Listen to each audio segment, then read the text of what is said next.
Crise en République démocratique du Congo. Le M23 menace Kinshasa.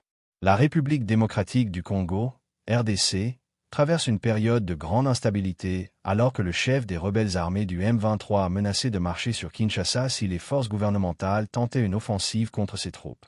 Cette déclaration renforce les tensions dans un pays déjà fragilisé par des décennies de conflits et d'instabilité politique.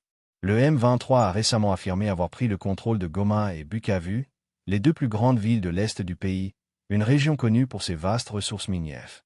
Depuis cette prise de pouvoir, des accusations de violation des droits humains pèsent sur le groupe armé.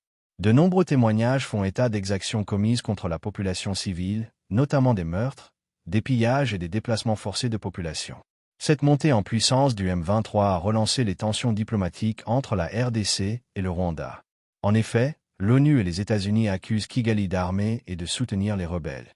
Des rapports de plusieurs organisations internationales indiquent que le Rwanda jouerait un rôle actif dans la crise congolaise en fournissant un appui logistique et militaire au M23.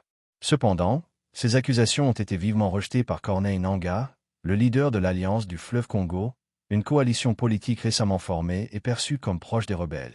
Il a nié toute implication du Rwanda et a dénoncé ce qu'il considère comme une tentative d'ingérence extérieure dans le conflit congolais.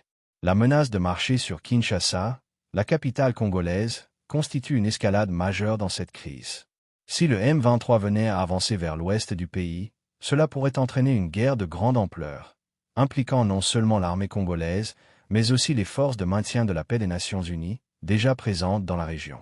Face à cette situation critique, la communauté internationale exprime de vives inquiétudes. L'ONU appelle à une désescalade immédiate et exhorte les différentes parties à privilégier la voie diplomatique pour éviter une guerre généralisée. Les États-Unis et d'autres puissances occidentales ont également exprimé leurs préoccupations quant aux risques humanitaires liés à l'avancée des rebelles.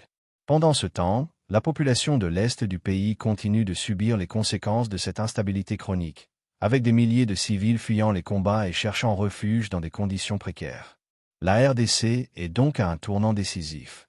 La réaction du gouvernement congolais dans les jours à venir déterminera si une solution pacifique peut être trouvée ou si le pays s'achemine vers une nouvelle guerre aux conséquences désastreuses. Restez à l'écoute pour plus d'informations. Merci de nous avoir suivis, et n'oubliez pas d'aimer, de vous abonner et d'activer la cloche pour les notifications. À la prochaine.